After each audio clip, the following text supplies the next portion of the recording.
La famille a disparu lors d'un mariage en 1998. 9 ans plus tard, un prêtre a découvert cela dans l'église de Lisieux. Les coups de marteau sur le mur de l'église Saint-Pierre résonnèrent sourdement dans toute la nef. Le père Michel Dubois marqua une pause, les sourcils froncés. Il avait passé 3 semaines à rénover l'autel latéral lorsqu'il remarqua un étrange bruit dans un PAN du mur. Le 15 mars 2007, le soleil de l'après-midi filtrait à travers les vitraux, créant des motifs éclatants sur le sol en marbre usé par le temps. Michel, fraîchement nommé curé de Lisieux, en Normandie, 6 mois auparavant, s'efforçait de restaurer l'église, endommagée au fil des ans. Il frappa à nouveau. Le son creux résonna à nouveau. Étrange, murmura-t-il en examinant la surface du mur. Elle semblait solide, mais quelque chose clochait. Il passa la main sur le plâtre et découvrit un vague contour, un rectangle d'environ 1 mètre sur 60 cm. Michel posa le marteau sur le support et alla chercher une pelle plus petite. À 52 ans, il connaissait les vieilles églises, dont les murs dissimulaient souvent des niches ou des voûtes oubliées. Il commença à gratter soigneusement le plâtre autour des moulures. Des éclats tombèrent au sol, révélant une ouverture scellée. Son cœur s'emballa. Que pouvait-il bien se cacher là? Après 20 minutes de travail minutieux, il avait créé un trou assez grand pour y passer la main. Il sentit un vide à l'intérieur, alors il prit sa lampe torche et l'éclaira. Ce qu'il vit le stupéfia. Une valise en cuir marron poussiéreux, avec quelques objets scintillant à la lumière à côté. Michel ouvrit l'ouverture pour sortir la valise. Elle était lourde, avec 2 lettres gravées dans le cuir, PL. D'une main tremblante, il ouvrit la valise. À l'intérieur se trouvaient des documents, des photos et des bijoux. Au sommet se trouvait la carte d'identité de Pierre Lambert, né le 14 juillet 1953. La photo montrait un homme d'âge moyen, moustachu et arborant un sourire doux. Michel prit l'un des documents. Il s'agissait d'un acte de mariage, daté du 12 mai 1979, entre Pierre Lambert et Marie-Claire Dubois. Leur adresse était indiquée, rue de la République, 2847, Lisieux. Il y avait aussi des photos de famille. L'une d'elles montrait le couple en compagnie de 2 jeunes hommes identiques, apparemment des jumeaux, lors d'une cérémonie. Au dos de la photo était écrit à l'encre bleue, Antoine et Julien, 18 ans. Mariage de la cousine Élodie. Mai 1998. Le cœur de Michel s'arrêta. Mai 1998. Il se rappela brièvement les histoires d'une famille mystérieusement disparue après un mariage. C'était avant son arrivée à la paroisse, mais les murmures persistaient parmi les paroissiens plus âgés. Il continua de vérifier le contenu de la valise. Il y avait des bijoux féminins, un collier de perles, des boucles d'oreilles en or et une alliance gravée, Marie-Claire, mon amour éternel. Pierre. Au fond de la valise, il trouva quelque chose qui le fit frissonner, un mot manuscrit jauni. Si quelqu'un le trouve, qu'il fouille le sous-sol du presbytère. La vérité doit éclater. Ce n'était pas un hasard. Il savait ce qu'il faisait. PL. Michel sentit un frisson lui parcourir l'échine. Il vérifia à nouveau l'espace derrière le mur et trouva une autre montre d'homme, un portefeuille contenant de l'argent liquide et des cartes de crédit, ainsi qu'une petite boîte contenant des bagues qui semblaient appartenir aux jumeaux. Les preuves étaient accablantes. La famille n'avait pas disparu volontairement. Quelqu'un avait délibérément caché ses biens, et le mot de Pierre suggérait quelque chose de plus sinistre. Michel savait qu'il devait agir, mais il devait rester prudent. Si Pierre Lambert avait raison, des individus dangereux étaient impliqués, des individus qui avaient dissimulé la disparition d'une famille entière pendant 9 ans. Il décida de tout documenter avant d'appeler la police. Il prit des photos de chaque objet avec l'appareil photo numérique de son église, notant la date, l'heure et le lieu exact de la découverte dans son carnet pastoral. En triant les preuves, il remarqua un détail troublant, tous ses effets personnels étaient là, papier d'identité, argent, bijoux, et même ses clés de voiture. Personne n'abandonnerait volontairement de tels objets, surtout une famille entière. Parmi les documents, il a également trouvé un faire-part de mariage daté du 23 mai 1998, pour le mariage d'Élodie Martin et de François Lefebvre, célébré dans la même église Saint-Pierre. Le lieu de la cérémonie était un manoir situé à la périphérie de Lisieux, en Normandie. Michel se souvenait avoir entendu le nom de François Lefebvre. C'était un homme d'affaires local influent, connu pour ses relations politiques et ses activités immobilières. Sa famille fréquentait l'église depuis des générations. Le mystère s'épaississait. Pourquoi les biens de la famille Lambert étaient-ils cachés dans les murs de l'église où le mariage avait eu lieu? Et que signifiait la note concernant le sous-sol du presbytère? Michel rangea soigneusement le tout dans un carton et le rapporta à son bureau. Il verrouilla la porte et s'assit à son bureau, contemplant l'énormité de sa découverte. Il savait que la prochaine étape était de contacter la police, mais les mots « ils savent ce qu'ils ont fait » le firent hésiter. Qui étaient-ils? Et quelle était la profondeur de leur complicité? Il décida qu'avant de porter plainte, il devait en savoir plus. Il consulterait les registres paroissiaux pour trouver des informations sur la famille Lambert ou sur le mariage de mai 1998. Il comptait également contacter des proches susceptibles de fournir des détails sur la disparition. Michel ouvrit un tiroir, sortit l'annuaire de Lisieux et se mit à chercher Lambert et Dubois ou le nom de famille de Marie-Claire avant son mariage. En feuilletant l'annuaire, son esprit s'emballait, imaginant les implications de cette découverte. Une famille avait disparu sans laisser de traces, mais ses précieux biens avaient été soigneusement cachés dans l'église. Quelqu'un savait exactement ce qui était arrivé aux Lambert. Et maintenant, 9 ans plus tard, la vérité commençait à émerger des murs de Saint-Pierre. André Martin, le frère cadet de Marie-Claire, reçoit un appel du père Michel à 7 heures du matin, le 16 mars. Depuis 9 ans, chaque appel d'un numéro inconnu suscite en lui un mélange d'espoir et de peur. Monsieur Martin, je suis le père Michel Dubois de Saint-Pierre. Je crois avoir trouvé quelque chose sur ma sœur et sa famille. André sentit ses jambes trembler. Il s'assit au bord du lit, s'efforçant de garder une voix calme. Qu'avez-vous trouvé? Je veux te parler en personne. Peux-tu venir à l'église ce matin? C'est important. 1 heure plus tard, André garait son camion Renault devant l'église Saint-Pierre. À 46 ans, il était encore en pleine forme grâce à ses années de travail dans le bâtiment, mais 9 ans d'incertitude avaient laissé des rides prématurées sur son visage. Le père Michel l'accueillit dans son bureau, où les objets trouvés la veille étaient soigneusement disposés sur une table. André reconnut immédiatement le collier de perles de sa sœur et la montre de Pierre. « Mon Dieu » murmura-t-il en tenant le collier de perles. « C'était celui de ma mère. Elle l'a offert à Marie-Claire le jour de son mariage. » Michel observa la réaction d'André. « J'ai trouvé tout ça sur le mur d'une église. » Et ce mot. André lut le mot de Pierre, les mains tremblantes. Les larmes lui montèrent aux yeux lorsqu'il termina. « J'ai toujours su qu'il s'était passé quelque chose de terrible, » dit-il d'une voix brisée. « Pierre n'a jamais quitté sa boutique, et Marie-Claire ne serait jamais partie sans me dire au revoir. » Michel se pencha en avant. « Raconte-moi ce dont tu te souviens de la disparition. Les détails officiels, ce que la police t'a dit. » André s'essuya les yeux et prit une grande inspiration. C'était après le mariage d'Élodie, la cousine de Marie-Claire. Le mariage a eu lieu ici, en l'église Saint-Pierre, le 23 mai 1998. Puis il y a eu la réception au domaine des Lefebvre, près de Lisieux. La famille Lefebvre, la famille du marié. Oui, François Lefebvre. Sa famille était riche, possédait beaucoup de biens immobiliers et avait des relations politiques. Le mariage était grandiose et luxueux. Michel prenait des notes tandis qu'André poursuivait. Selon des témoins, Pierre, Marie-Claire et les jumeaux ont quitté la fête vers 23 heures. Ils ont dit qu'ils étaient fatigués et qu'ils devaient travailler le lendemain. Pierre possédait un garage rue de Caen, et ils ne sont jamais rentrés chez eux. Le lendemain, comme Pierre n'ouvrait pas la boutique, des clients vinrent le chercher. La maison était fermée à clé, la voiture avait disparu, et il n'y avait aucune trace d'eux. André se leva et se dirigea vers la fenêtre.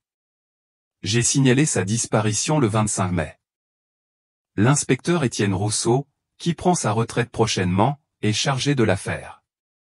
Michel a noté le nom. Qu'a révélé l'enquête officielle? Très peu. Rousseau a déclaré qu'il n'y avait aucune trace de violence. La maison n'avait pas été cambriolée. Il n'y avait pas d'argent manquant à l'atelier. Les comptes bancaires étaient intacts. Il en a conclu qu'ils avaient décidé de refaire leur vie ailleurs. Tu crois ça? Demanda Michel. André se retourna, le visage amer. Bien sûr que non. Je connais ma sœur, je connais Pierre. Ils ont une vie stable ici. Les jumeaux vont à l'université. Pierre a investi tout son argent dans l'agrandissement du garage. Pourquoi aurait-il tout abandonné? Michel lui tendit ses papiers d'identité et ses papiers. Et ça? Pourquoi laisserait-il des papiers et de l'argent? Comme je me l'étais toujours demandé, répondit André. Rousseau a dit qu'ils avaient peut-être falsifié des papiers pour repartir à zéro, que parfois les familles le font pour éviter les dettes ou les problèmes juridiques. Mais Pierre n'a ni dette ni problème juridique. Il est clean, il n'a jamais eu de contravention. Michel examina le document. Cette note mentionne le sous-sol du presbytère. Savez-vous où il se trouve? Le presbytère est à 2 rues d'ici, dit André. C'est là que vit le curé. En 1998, le curé était le père Henri Leclerc. Michel sentit un frisson lui parcourir l'échine. Leclerc, est-ce lié à Pierre Lambert? Je ne pense pas. Leclerc est un nom de famille courant. Mais le père d'Henri est mort il y a 4 ans d'une crise cardiaque. Connaissez-vous le père Henri? André hocha la tête. Il était réservé, sérieux. Il a été le prêtre principal ici pendant 15 ans, présidant tous les grands mariages, y compris celui d'Élodie et François.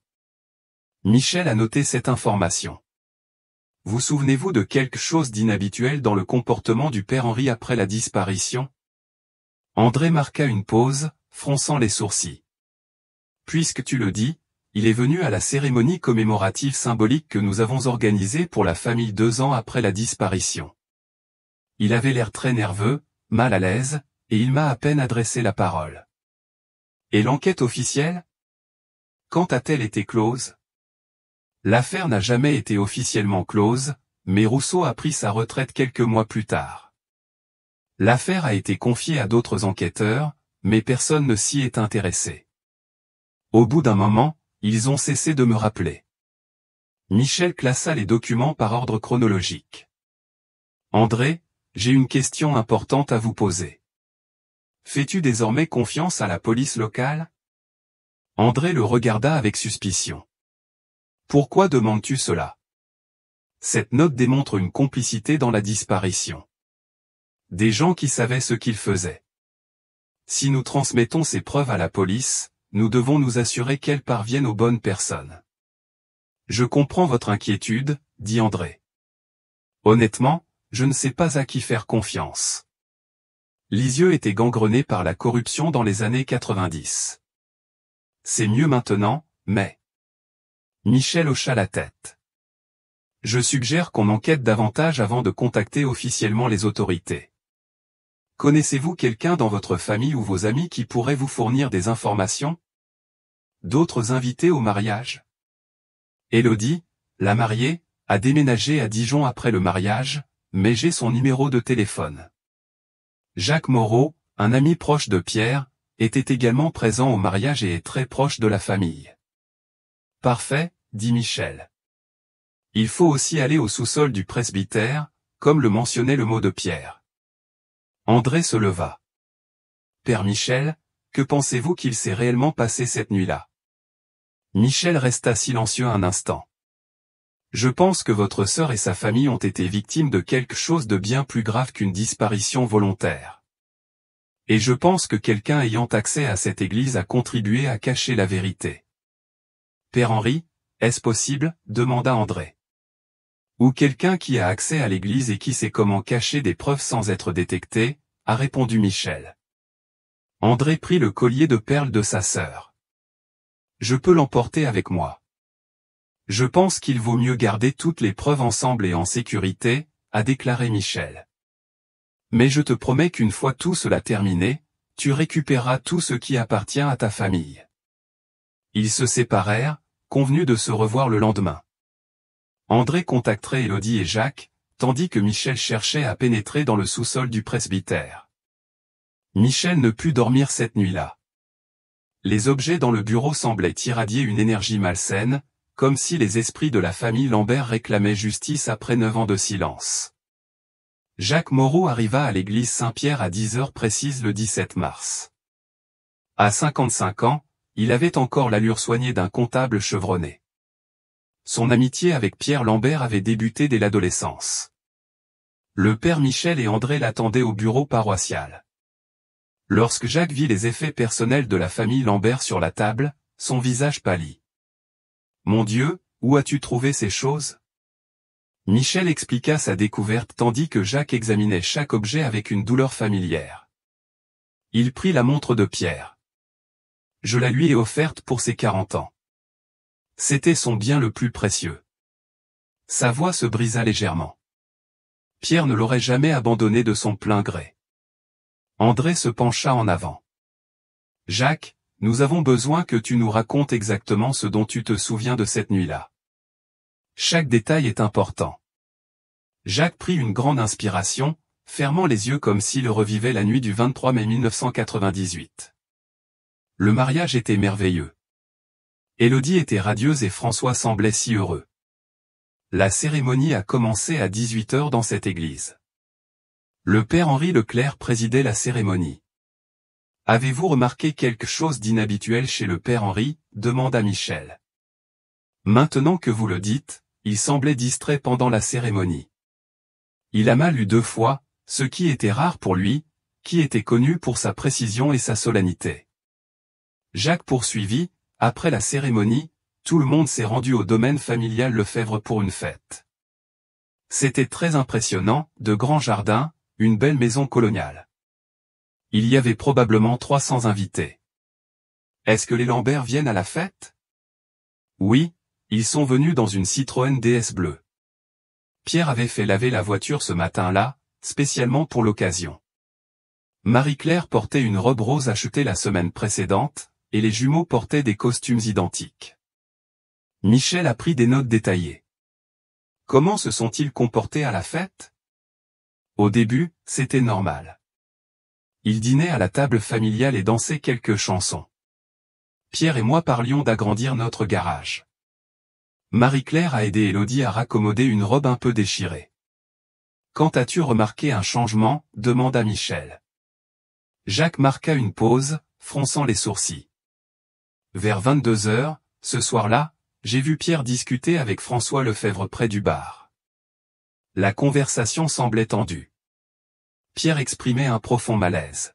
« Entends-tu ce qu'ils disent ?» Non, d'où je me trouvais. Mais j'ai vu François tendre une enveloppe blanche à Pierre. Pierre l'a ouverte, en a lu le contenu, et son expression a complètement changé, à la fois colère et peur. André se pencha en avant. Et après? Pierre alla droit vers Marie-Claire, qui discutait avec d'autres femmes, et lui murmura quelque chose. Elle pâlit aussitôt. Puis ils allèrent voir les jumelles, qui dansaient avec des cousines, et partirent aussitôt. Non, le plus étrange, c'est qu'ils sont allés voir le père Henri, qui était invité d'honneur à la fête. Ils ont eu une conversation brève mais tendue avec lui. Le père Henri semblait vouloir les convaincre de quelque chose. Michel sentit son pouce accélérer. Quel genre de conversation? Pierre désigna la maison principale du doigt.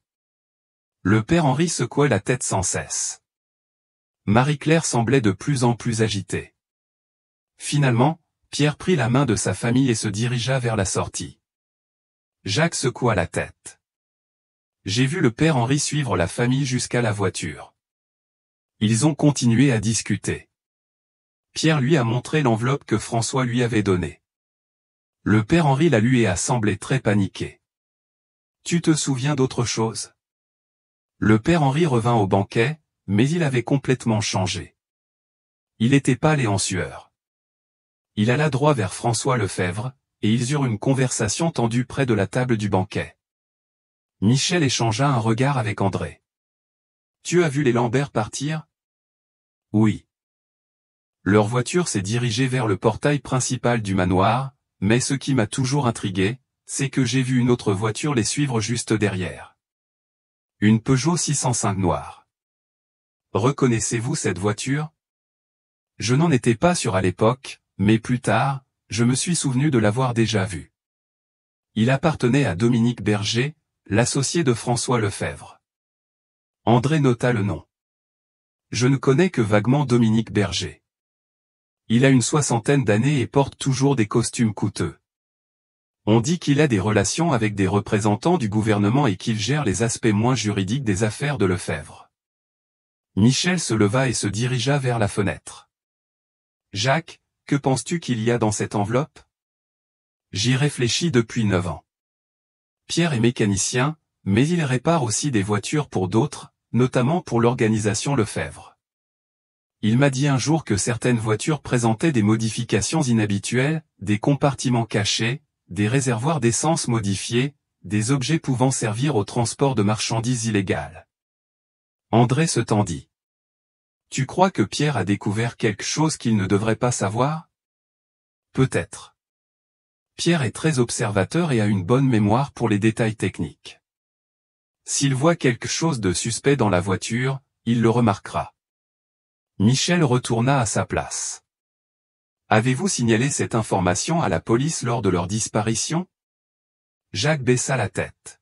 « J'ai donné quelques détails à l'inspecteur Rousseau, mais il n'était pas intéressé par une enquête sur François Lefebvre ou Dominique Berger. Il a dit qu'ils étaient des citoyens respectables, sans aucune preuve d'activité criminelle. Soupçonnez-vous de la corruption? Je n'en suis pas sûr, mais Rousseau a rapidement classé l'affaire, et François Lefebvre finançait régulièrement des campagnes politiques locales. Il avait des amis occupant des postes importants. Michel tria ses notes. Jacques, qu'est-il arrivé à la boutique de Pierre après la disparition? Ce qui est également étrange, c'est que la propriété a été vendue quelques mois seulement après leur disparition. André, en tant que plus proche parent, en aurait hérité, mais des documents ont émergé montrant que Pierre a vendu le magasin avant sa disparition. André se redressa. Quel papier? Je n'ai jamais entendu parler de cette vente. Oui, répondit Jacques. Les papiers sont apparus de nulle part, avec une signature qui correspondait à celle de Pierre, mais impossible à vérifier car il n'était pas présent. Qui a acheté cette propriété? Demanda Michel. Une société immobilière appelée Propriété de Normandie. J'ai appris plus tard qu'il s'agissait d'une filiale de l'entreprise Lefebvre. Les 3 hommes se taisent, réalisant un complot soigneusement orchestré pour éliminer la famille Lambert et s'emparer de leur fortune. Il y a encore une chose, dit Jacques. 2 semaines après la disparition, j'ai vu Dominique Berger conduire la Citroën DS de Pierre. Quand je lui ai demandé, il m'a dit qu'il l'avait achetée dans un parc de voitures d'occasion. Michel ferma son carnet. Messieurs, je pense que nous avons suffisamment d'informations pour approfondir notre enquête, mais nous devons d'abord inspecter le sous-sol du presbytère, comme le suggérait la note de Pierre. Le presbytère de l'église Saint-Pierre est un bâtiment de style colonial à 2 étages, construit en 1952, lors de la fondation de la paroisse. Le père Michel a pris la clé dans le bureau de l'évêque après avoir expliqué qu'il devait consulter de vieux registres au sous-sol. André et Jacques l'ont accompagné dans l'après-midi du 18 mars. À l'intérieur du presbytère, les lourds meubles et les rideaux sombres datant de l'époque du père Henri Leclerc étaient toujours là. Personne n'y avait vécu depuis sa mort en 2003. On descend au sous-sol par la cuisine, dit Michel en les guidant à travers les couloirs poussiéreux. Une épaisse porte en bois menait à un escalier sombre. Michel alluma la lumière. Une faible ampoule éclairait un escalier en béton descendant vers un grand espace divisé en pièces. L'air sentait le moisi et le vieux papier. Au sous-sol principal se trouvaient les archives paroissiales, empilées sur des étagères métalliques dans des cartons datés de 1952 à 2003. Michel se dirigea vers les cartons de 1998. Trouvez le dossier du mariage d'Élodie et François, dit-il en commençant à examiner les documents. André explora la zone adjacente et trouva de vieux meubles recouverts de drap blanc. Derrière une armoire, il découvrit une autre petite porte, difficilement reconnaissable depuis l'entrée principale. Michel, il y a une autre pièce ici. La porte était fermée par un cadenas rouillé. Jacques trouva un marteau parmi ses outils et brisa la serrure en quelques coups. La pièce secrète était petite, environ 3 mètres sur 4 mètres, sans fenêtre, et ne contenait qu'un bureau en métal, une chaise et quelques classeurs. Michel éclaira le bureau avec sa lampe de poche et découvrit des dossiers classés par ordre alphabétique. L'un d'eux indiquait « Lambert, secret ». Les mains tremblantes, Michel ouvrit le dossier. Il contenait des photos, des documents et des notes manuscrites de la main du père Henri Leclerc. La première page était une confession, datée du 25 mai 1998, 2 jours après la disparition. « Mon Dieu, pardonne-moi pour ce que j'ai fait. Je n'ai pas pu m'en empêcher. François m'a assuré qu'il ne serait pas blessé, qu'il serait simplement emmené hors de la ville jusqu'à ce que la situation se calme. Mais ça fait 2 jours, et je n'ai pas de nouvelles d'eux. Je crains le pire. » André lut par-dessus l'épaule de Michel. Le père Henri était impliqué dans l'enlèvement. Michel poursuivit sa lecture. Il paraît qu'il a été forcé. Regardez ça. La page suivante contenait la copie d'un chèque des propriétés de Normandie, au nom du père Henri Leclerc, d'un montant considérable, 50 000 francs par mois pendant 3 ans. Ils l'ont soudoyé, murmura Jacques. Michel a découvert d'autres documents révélant l'ampleur du complot. Le père Henri avait fourni des informations sur les familles aisées de la paroisse à François Lefebvre et Dominique Berger. Une note manuscrite expliquait le mode opératoire, François identifie les familles aux biens précieux et aux héritiers sans intrigue. Dominique enquête sur leurs habitudes et leurs faiblesses. Je leur fournis accès et prestige religieux pour gagner leur confiance. André a trouvé une boîte métallique dans un classeur. Elle contenait des clés portant des adresses à Lisieux, dont une indiquant, rue de Caen, 1247, garage Lambert. Ils ont des clés partout, dit André, la voix tendue. Michel a découvert des photos de l'organisation en action, réunions nocturnes au domaine Lefebvre, camions dans les entrepôts et personnes comptant des billets. Une photo particulièrement troublante montre Pierre Lambert travaillant sous le capot d'un camion, apparemment inconscient d'être photographié. Au dos, on peut lire « s'y connaît trop en modification. Danger potentiel ». Jacques examina les documents financiers, révélant l'ampleur de l'opération. En 5 ans, l'organisation avait saisi plus de 20 propriétés à Lisieux par des méthodes similaires, des familles avaient mystérieusement disparu, les actes de vente étaient apparus plus tard, et les propriétés étaient tombées aux mains des sociétés de François Lefebvre. C'était une opération de grande envergure, a déclaré Jacques. Il ne s'agissait pas seulement de la famille Lambert, il y avait de nombreuses autres victimes. Michel a trouvé une liste de noms dans le dernier classeur, les Moreau, installés en mars 1995, les Dubois, installés en août 1996, et les Lambert, en attente de mai 1998. Chaque entrée détaillait les biens saisis et leur utilisation.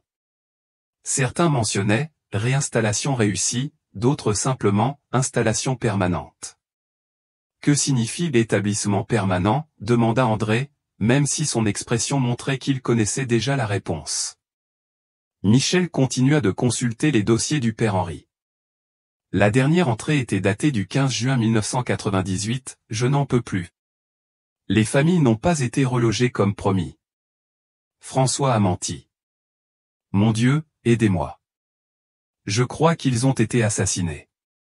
Dernière entrée, 20 juin 1998, j'ai décidé de conserver des preuves au cas où il m'arriverait quelque chose. Si je mourais subitement, j'espérais que quelqu'un les retrouverait et ferait éclater la vérité. J'ai caché les biens de la famille Lambert dans l'église comme preuve. Je ne pouvais pas les sauver, mais je pouvais contribuer à faire éclater la vérité. André s'appuya contre le mur, bouleversé. Ma sœur et sa famille ont été tués pour de l'argent, pour des biens. Michel a soigneusement classé les documents.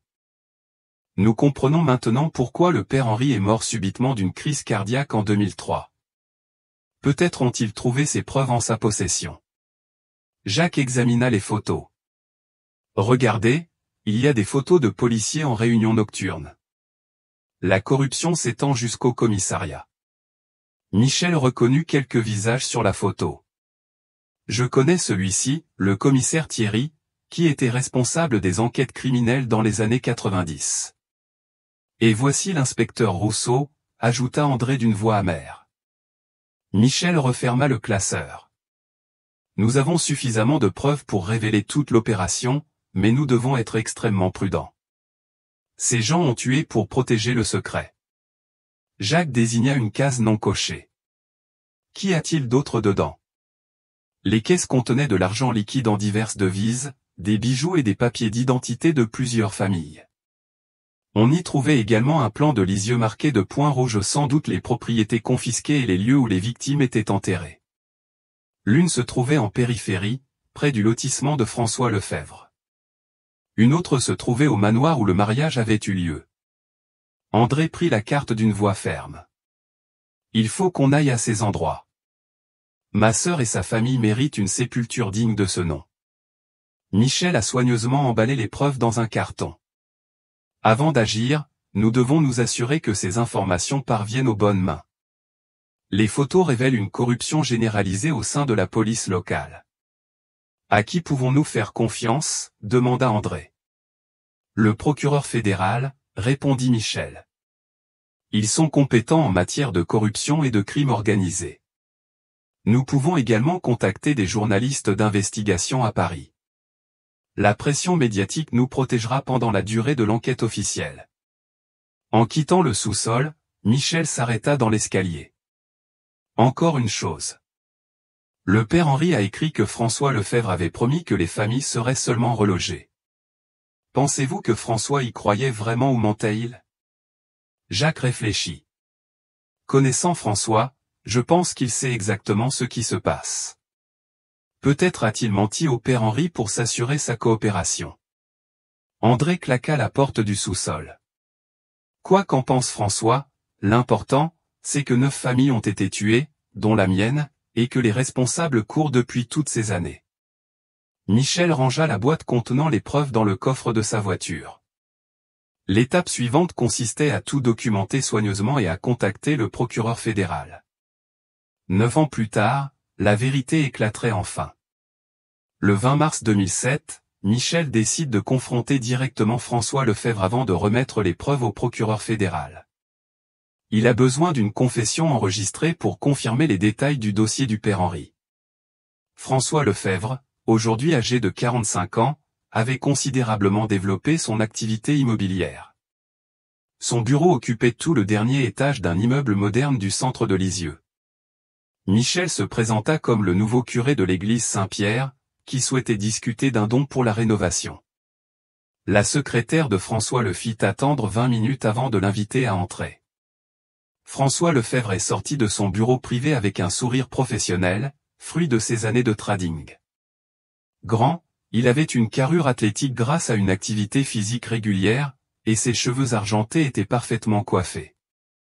Père Michel, ravi de vous rencontrer. Ma secrétaire m'a dit que vous souhaitiez discuter d'un don à l'église.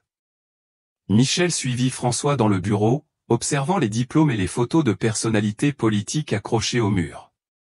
Une photo bien visible montrait François serrant la main du gouverneur de Normandie. Monsieur Lefebvre, j'ai examiné les registres paroissiaux et je constate que votre famille a été très généreuse envers l'église au fil des ans. François était assis derrière son bureau en noyer. Ma famille a toujours valorisé le rôle de l'Église dans la communauté. Le père Henri était un homme exceptionnel. Sa disparition est une grande perte. Oui, j'ai entendu beaucoup de bien du père Henri, dit Michel. D'ailleurs, j'ai fouillé dans ses dossiers personnels et j'ai trouvé des documents intéressants. Michel observa la réaction de François. Une lueur d'inquiétude passa avant qu'il ne retrouve son calme. Quels documents? Des registres de dons, de la correspondance avec les paroissiens et quelques notes sur les familles de la paroisse. Michel marqua une pause. J'ai aussi trouvé des informations sur votre mariage en mai 1998. François se tendit visiblement. Mon mariage? Quelle nouvelle? Le père Henri tenait des comptes rendus détaillés des événements importants, y compris des notes sur les invités et sur ce qui s'était passé cette nuit-là. Michel sortit un dossier de sa serviette et le posa sur la table. Il ne contenait pas les documents du sous-sol, mais plutôt des photocopies de véritables registres paroissiaux, entrecoupés de quelques pages blanches pour donner l'impression de preuves substantielles. François ne toucha pas le dossier, mais Michel remarqua que sa main tremblait légèrement. « Père, je ne vois pas trop quel rapport mon mariage a avec les travaux en cours. » Le fait est que le père Henri a mentionné une famille disparue cette nuit-là, les Lambert. On dirait que quelque chose a mal tourné. François se leva d'un bond et se dirigea vers la fenêtre. Les Lambert sont une tragédie. Une famille qui a décidé de repartir ailleurs. Je ne comprends pas pourquoi ils sont partis si soudainement. Tu te souviens d'avoir parlé à Pierre Lambert à la fête? François se retourna, l'air soigneusement contrôlé. J'aurais pu le dire à beaucoup d'invités ce soir-là. C'était mon mariage, père. J'ai parlé à des centaines de personnes. D'après les notes du père Henri, il a donné une enveloppe à Pierre, a déclaré Michel. Le visage de François pâlit. Il s'assit lourdement sur sa chaise. Père, je ne sais pas à quel jeu tu joues, mais... Michel se pencha en avant. Ce n'est pas un jeu, François. J'ai trouvé des preuves de ce qui s'est réellement passé cette nuit-là, et de ce qui se passe depuis des années. François ouvrit le tiroir du bureau et Michel se crispa, craignant qu'il ne sorte une arme. Au lieu de cela, François sortit une bouteille de cognac et se versa un verre, les mains tremblantes. Que me veux-tu? La vérité. Et justice pour la famille Lambert et les autres familles. François vida son verre de cognac. D'autres familles? Je ne vois pas de quoi vous parlez. Michel ouvrit le dossier, révélant une liste de noms, Moreau, Dubois, Fournier, Leroux. Ces noms vous semblent familiers? François resta silencieux un long moment, puis finit par dire à voix basse, le père Henri a promis de détruire tous ces documents. Michel se souvenait de chaque détail. Il n'a clairement pas tenu parole. François se leva, alla au coffre, composa le code et sortit quelques documents. Tu sais ce que c'est? Michel les examina. Il s'agissait de titres de propriété, tous datés d'après la disparition des familles concernées. Preuve de votre activité criminelle. François sourit amèrement. Preuve de survie. Tu crois que j'ai tout planifié? Tu crois que je voulais que ça aille aussi loin? Alors, comment tout a commencé? Demande Michel. François retourna à table et se servit un autre verre de cognac. Commençons par Dominique Berger. Il a des contacts avec des individus dangereux qui ont besoin de blanchir de l'argent et d'acheter rapidement des biens immobiliers. Et vous vous êtes engagé volontairement? Au début, je pensais qu'il s'agissait d'une simple vente immobilière. Dominique amenait des clients qui voulaient vendre rapidement, en payant comptant. Je ne leur demandais pas pourquoi ils étaient pressés. Michel prit une note mentale, quand as-tu compris la vérité? Après la famille Moreau en 1995. J'ai vu leur voiture chez Dominique quelques semaines après leur déménagement prévu à Dijon. Quand je lui ai posé la question, Dominique m'a dit qu'ils avaient vendu la voiture avant de partir, mais je n'y ai pas cru. Mais tu continues quand même? J'ai commencé à avoir des soupçons, mais j'étais trop impliqué. Dominique avait des documents prouvant que j'étais responsable de toutes les transactions. Si cela venait à être révélé, je serais le principal suspect. Michel éprouva à la fois du dégoût et de la pitié face à la lâcheté de François. Qu'est-il arrivé à Pierre Lambert, précisément? François ferma les yeux. Pierre répare les voitures de Dominique, des voitures avec des compartiments spéciaux pour le transport de drogue et d'argent. Pierre est malin, trop malin. Il demande pourquoi tant de modifications sont nécessaires. Dominique est inquiet. Pierre a découvert quelque chose qu'il ne devrait pas savoir? Dominique a dit que Pierre avait vu une cargaison dans la voiture. Pierre a demandé directement à Dominique si elle était impliquée dans le trafic de drogue.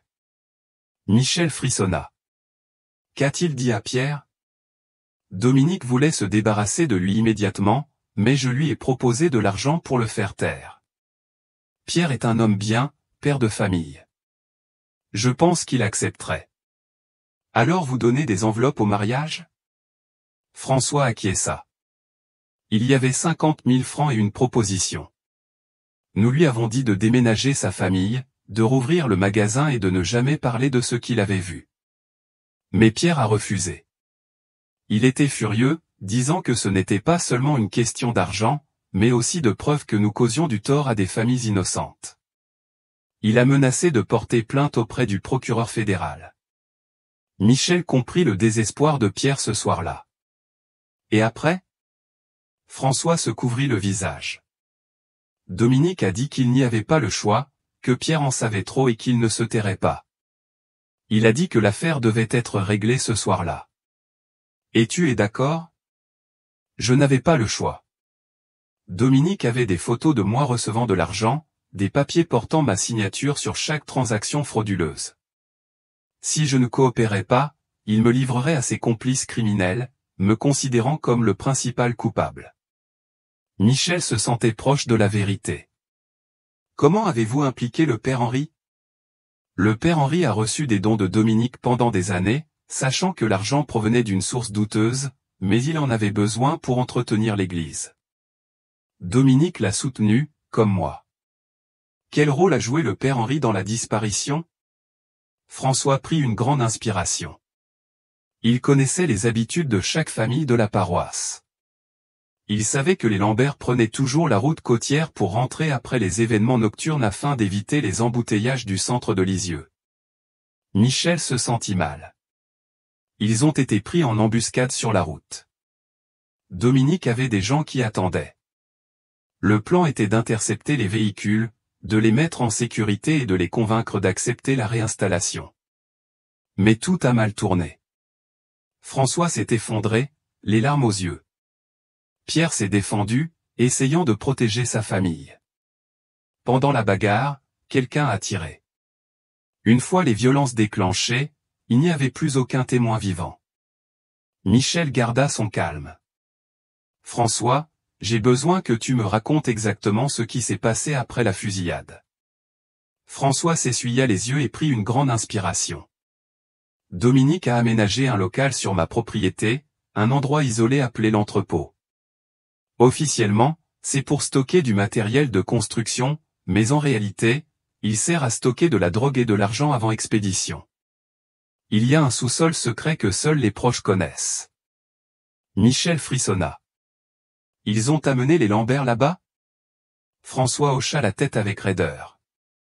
Dominique a dit que c'était temporaire, qu'il trouverait une solution sans violence. Mais je savais qu'il mentait. Combien de temps ont-ils été détenus? 3 jours. Pendant ce temps, Dominique a essayé de convaincre Pierre d'accepter une réinstallation, argent, nouvelle identité, un magasin ailleurs. Pierre est-il d'accord? Pierre est trop intègre. Il a dit qu'il ne pouvait pas vivre en sachant que d'autres pourraient être blessés à cause de nos activités. Il a exigé la libération de sa famille et a promis de négocier avec le procureur. Comment Dominique a-t-il réagi? François ferma les yeux. Il a dit que Pierre avait eu sa chance, qu'il était trop tard pour négocier. Michel sentit son estomac se serrer. Que s'est-il passé mardi? Dominique m'a appelé ce matin-là pour me dire que l'affaire était définitivement réglée. Quand je lui ai demandé ce que cela signifiait, il m'a répondu de ne pas connaître les détails. Mais tu sais ce qui s'est passé? Bien sûr que je sais, dit François en se couvrant le visage. Et je sais que je suis aussi coupable que lui. Michel prenait des notes précises. Qu'ont-ils fait des affaires de la famille? Dominique a apporté la valise et les bijoux une semaine plus tard, en disant qu'il fallait les détruire. Mais je ne pouvais pas les jeter comme ça. C'étaient les preuves de personne, d'une famille détruite par notre cupidité. Alors tu les as cachés dans l'église. Je pense que si la vérité éclate, au moins il y aura la preuve que la famille Lambert a existé, qu'elle n'a pas simplement disparu sans laisser de traces. Michel ressentait à la fois du dégoût et de la compréhension face à l'angoisse tordue de François. Le père Henri savait que vous cachiez des choses là-bas. Je le lui ai dit quelques mois plus tard, alors qu'il était rongé par la culpabilité. Je pensais que cela le réconforterait de savoir que nous avions conservé les preuves, mais cela a eu l'effet inverse. François hocha la tête. Le père Henri était devenu instable, il parlait de faire une confession publique et de livrer les preuves aux autorités. Dominique était inquiet. Michel a immédiatement compris le sens de la phrase. Dominique a tué le père Henri? Le père Henri est mort d'une crise cardiaque, selon le certificat de décès officiel. Mais je soupçonne une cause. Michel changea de sujet. François, combien de familles ont été victimes de cette opération en 5 ans? De 1995 à 2000, 9 familles au total. Certaines ont accepté l'offre et ont déménagé discrètement, mais celles qui ont résisté. Michel n'avait pas besoin qu'ils finissent. Où sont-ils enterrés? François se leva et désigna le plan de Lisieux accroché au mur. 3 lieux principaux. Le premier est le manoir, où se trouve la grange de Dominique. Le deuxième est le lotissement que nous avons construit en 1999. Le troisième est une ferme abandonnée près de Bayeux. Michel avait mémorisé les lieux. La famille Lambert est au manoir? François hocha la tête. Dans l'entrepôt du sous-sol. Dominique a dit que c'était l'endroit le plus sûr, personne ne le trouverait. François, ces aveux ne vous disculpent pas, mais ils peuvent contribuer à rendre justice aux victimes. François retourna à table. Et maintenant? Je vais contacter le procureur fédéral. Votre coopération sera prise en considération, mais vous encourez de graves conséquences juridiques. Et Dominique, demanda François, la voix tremblante. Où est Dominique Berger maintenant? Il est toujours à Lisieux, où il dirige ses opérations, mais avec plus de prudence désormais. Il est protégé contre des individus très dangereux. Est-ce qu'il sait que tu me parles? François pâlit. J'espère que non. S'il sait que je parlais à Père. Michel comprenait le danger de la situation. François, as-tu un endroit sur où te loger pendant que les autorités interviennent? J'ai une maison à Deauville. Je peux y aller ce soir. Faites-le et restez en contact avec moi. Les autorités auront besoin de votre témoignage officiel. François commença à trier les documents dans le coffre. Père, encore une chose. La corruption ne se limite pas à la police locale. Dominique a des relations au niveau régional et fédéral. Michel sentit la situation plus compliquée qu'il ne l'avait imaginé. Quel genre de lien? Des fonctionnaires qui facilitent les transferts d'actifs, des juges qui accélèrent les procédures judiciaires, des procureurs qui clôturent rapidement les enquêtes. Ils sont tous là, a déclaré François en brandissant un annuaire. Numéro de téléphone, adresse, combien ils sont payés chaque mois. Michel prit l'annuaire et reconnut plusieurs personnalités de la politique locale et régionale. François, c'est plus profond que je ne le pensais. C'est pour ça que je n'ai pas pu m'en sortir. Ce n'était pas seulement Dominique qui me tenait, c'était un réseau de complices au plus haut niveau. Michel rangea soigneusement les documents dans sa mallette. D'autres preuves matérielles? Photos, dossiers, relevés bancaires? François désigna le coffre-fort. Tout y est. 5 ans de dossiers détaillés. Dominique a insisté pour conserver ses archives pour sa propre protection. Michel examina le contenu du coffre-fort, suffisamment de preuves pour révéler l'entreprise criminelle et le réseau de corruption qui la protégeait. Dernière question, François. Pourquoi avoues-tu aujourd'hui, après 9 ans? François s'assit lourdement sur sa chaise. Parce que je n'ai pas dormi une seule nuit depuis mai 1998. Parce que je vois les visages de cette famille dans mes cauchemars. Et parce que je sais qu'un jour, la vérité éclatera. Michel s'apprêtait à partir. Je vous conseille de quitter la ville ce soir. Lorsque l'enquête officielle commencera, votre vie pourrait être en danger. François hocha la tête. Tu crois que les familles nous pardonneront un jour ce qu'on a fait? Michel le regarda d'un air sévère. Le pardon est possible, François, mais il faut d'abord que justice soit faite. Le soir du 20 mars, Michel a rencontré André et Jacques au domicile d'André, dans la banlieue de Lisieux, pour examiner les témoignages de François Lefebvre. Les documents et les aveux dressaient un tableau accablant de la corruption systémique qui avait coûté la vie à de nombreuses familles. Il faut agir vite, dit Michel en rangeant les papiers sur la table à manger, où flottait une odeur persistante de pain grillé et de café matinal, une habitude normande familière. Si François a raison sur les relations de Dominique Berger, notre sécurité pourrait être menacée. André regarda la carte où François avait marqué les fosses funéraires.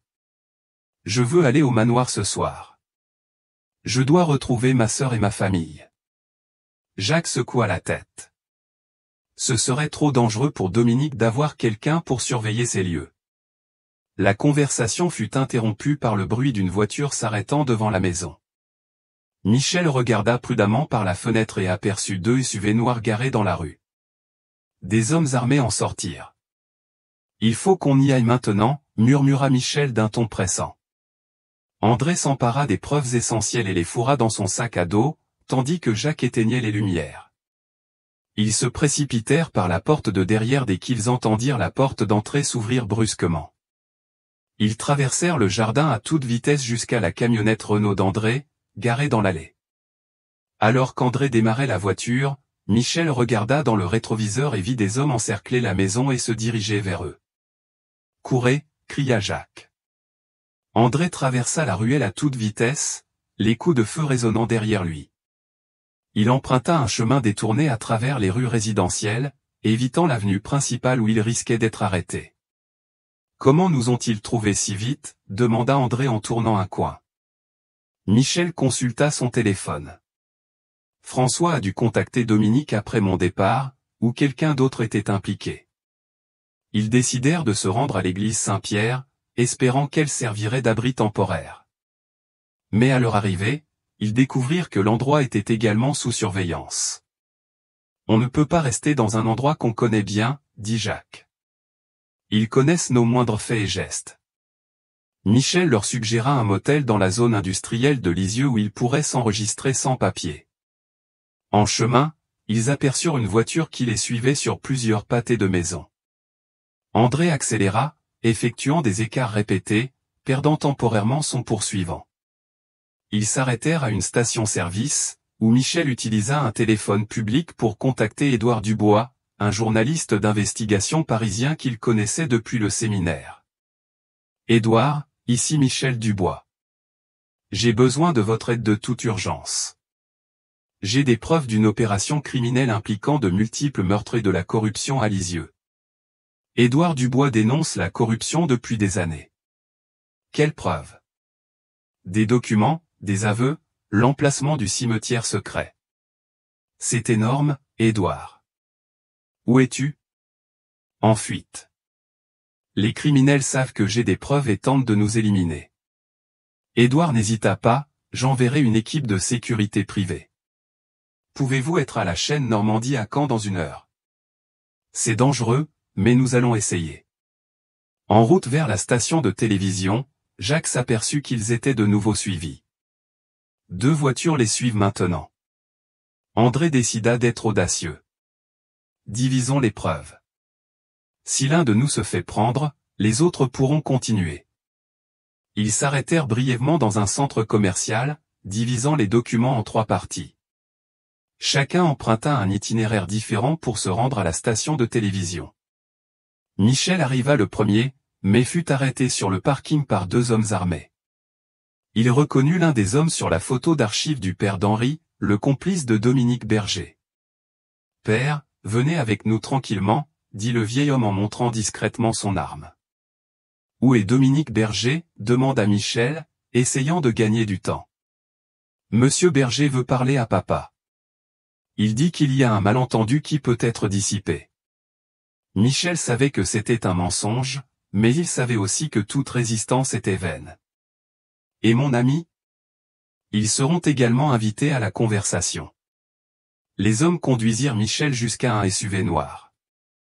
En quittant le centre commercial, il vit qu'André et Jacques avaient également été arrêtés à d'autres endroits. La voiture quitta la ville, direction le lotissement mentionné par François Lefebvre.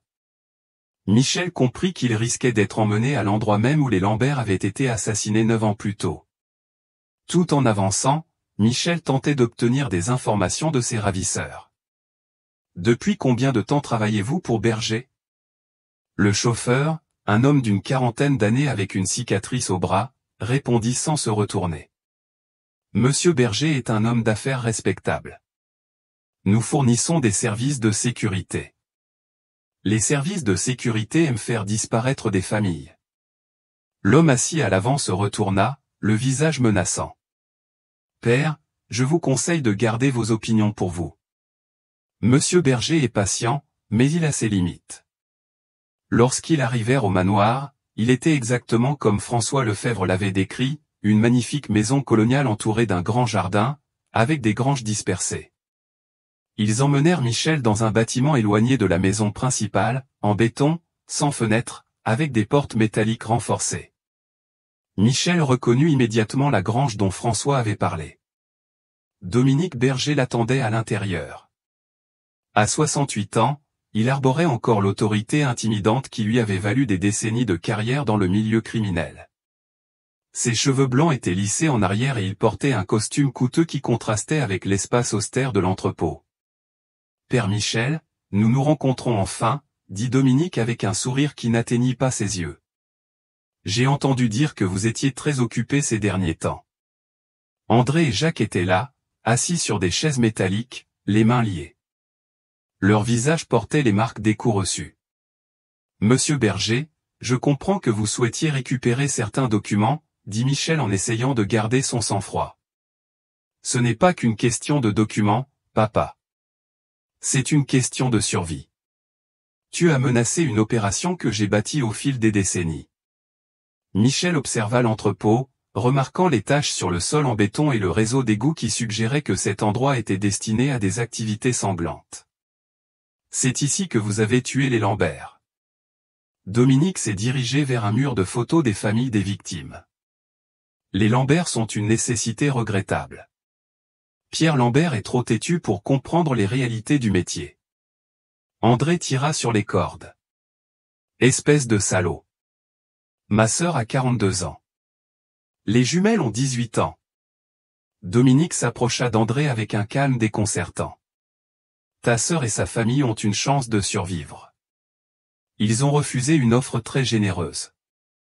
Où sont-ils enterrés ? Demanda Michel. Dominique désigna une trappe dans le sol. Juste ici, père, avec les autres familles qui n'ont pas réussi à coopérer. Michel se sentit mal en réalisant qu'il se tenait sur la tombe d'une victime. Que allez-vous nous faire ? Dominique retourna à la table au fond de l'entrepôt. À toi de jouer.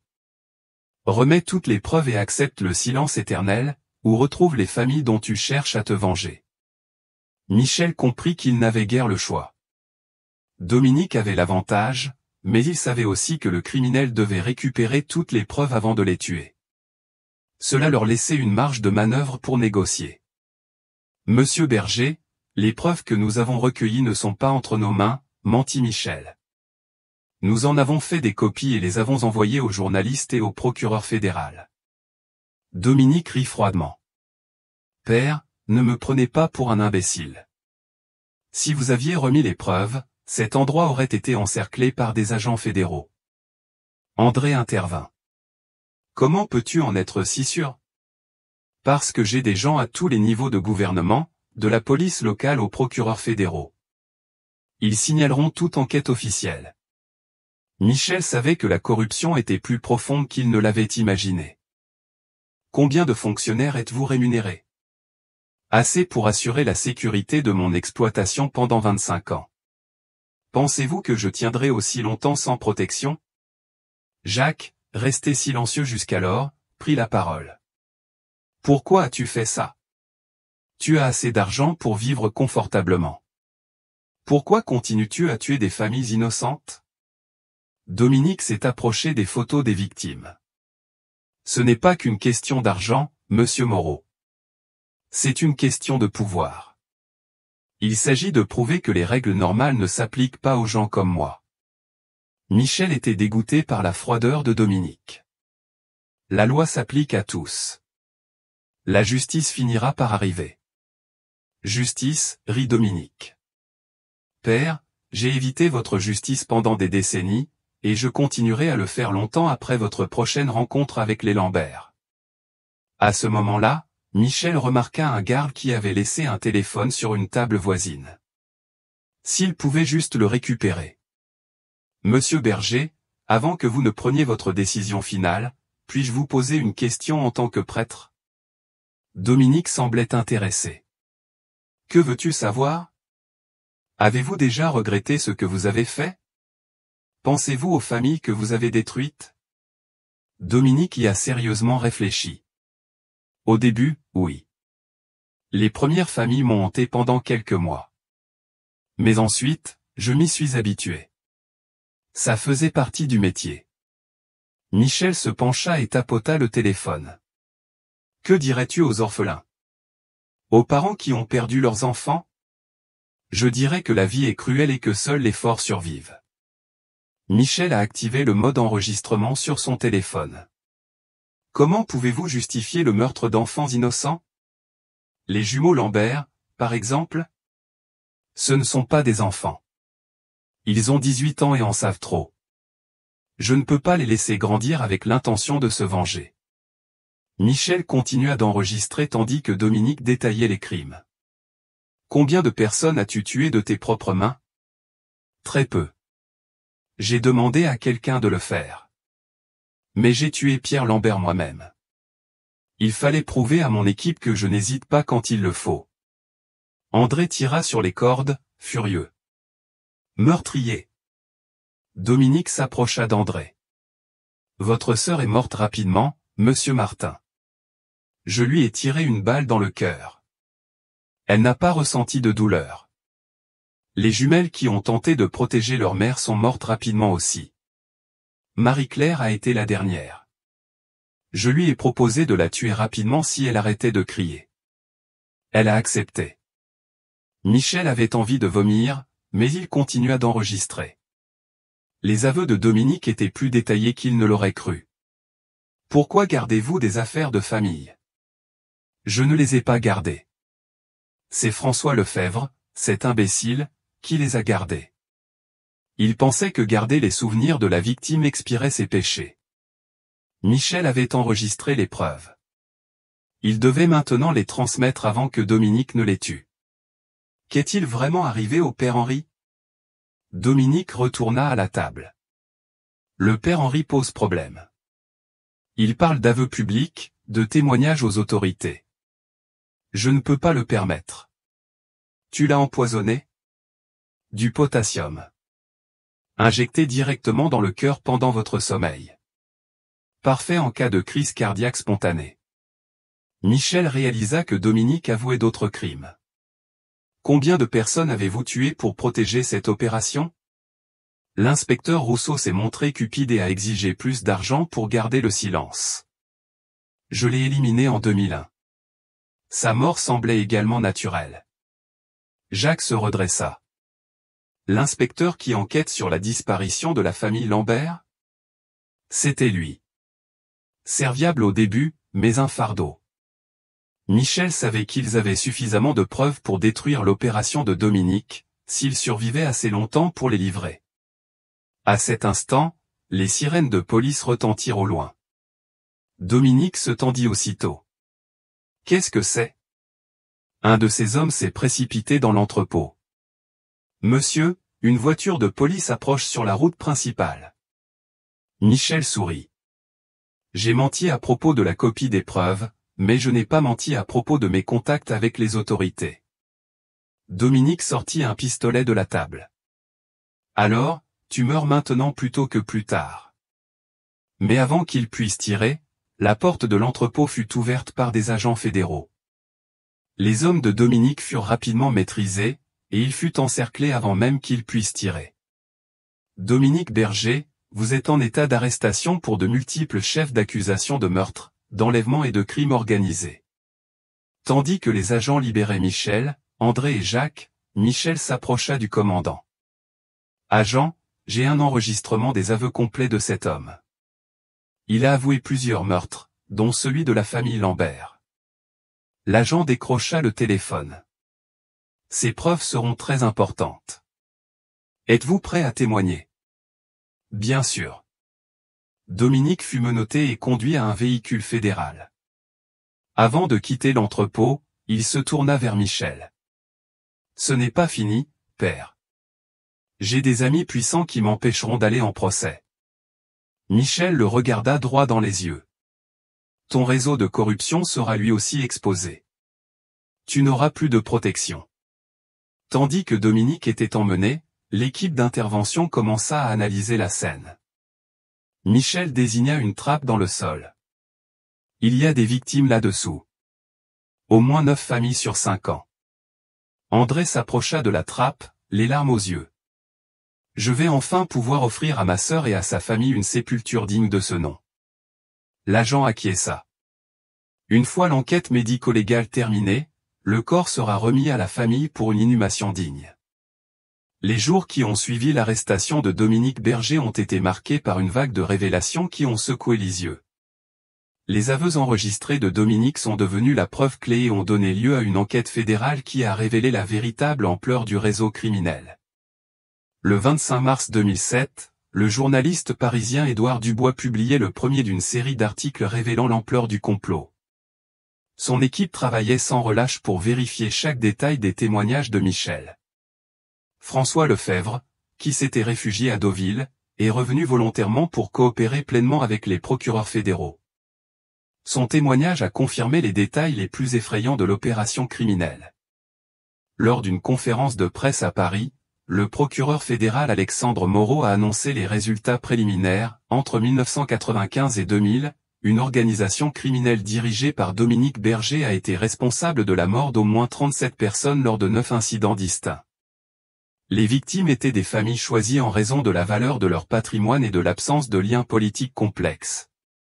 Le procureur a ensuite décrit le modus operandi. Les criminels ont utilisé les informations d'un prêtre corrompu pour identifier leurs cibles. Ils ont ensuite fait appel à des fonctionnaires corrompus pour légitimer le transfert d'actifs après les meurtres. Les fouilles du domaine Lefebvre ont confirmé les pires soupçons. Les corps de 9 familles ont été retrouvés dans des fosses funéraires clandestines à 3 endroits. La famille Lambert a été retrouvée exactement à l'endroit indiqué par François Lefebvre. André Martin était présent lors de l'exhumation de sa sœur et de sa famille. C'était douloureux, mais aussi un soulagement, a-t-il déclaré aux journalistes. Pendant 9 ans, une partie de moi a espéré qu'ils étaient encore en vie quelque part. Maintenant, je peux entamer un véritable processus de deuil. Les investigations médico-légales ont révélé des détails sur les derniers instants de la famille Lambert. L'analyse balistique a confirmé que Pierre avait été tué avec l'arme personnelle de Dominique, comme elle l'avait avoué. Marie-Claire, Antoine et Julien ont été tués avec d'autres armes, ce qui suggère que plusieurs personnes étaient impliquées. Jacques Moreau, qui a fourni un témoignage clé sur la nuit de noces, est devenu témoin protégé dans le cadre du programme fédéral. Ses souvenirs détaillés des événements ont permis de reconstituer la chronologie du crime. Le réseau de corruption découvert était encore plus profond que Michel ne l'avait imaginé. 23 fonctionnaires, de la police locale aux juges fédéraux, furent arrêtés lors de raids coordonnés. Le chef Thierry, qui supervisait les enquêtes criminelles dans les années 1990, fut retrouvé mort dans sa cellule 3 jours après son arrestation. Les autorités conclurent à un suicide, mais beaucoup soupçonnent qu'il a été tué pour empêcher toute nouvelle révélation. L'évêque de Lisieux a publié une déclaration sur le rôle du père Henri Leclerc. L'Église est profondément honteuse qu'un de nos prêtres ait été impliqué dans une conduite aussi répréhensible. Nous avons mis en place des mesures de surveillance supplémentaires pour garantir que la corruption ne se reproduise pas. Michel fut temporairement transféré à Paris pour des raisons de sécurité, continuant de témoigner dans le cadre de l'enquête. Dans un entretien avec Édouard Dubois, il confia « Quand j'ai trouvé la valise dans le mur de l'église, je n'imaginais pas qu'elle révélerait quelque chose d'aussi important. Je pensais enquêter sur la disparition d'une famille, et non sur une série de disparitions.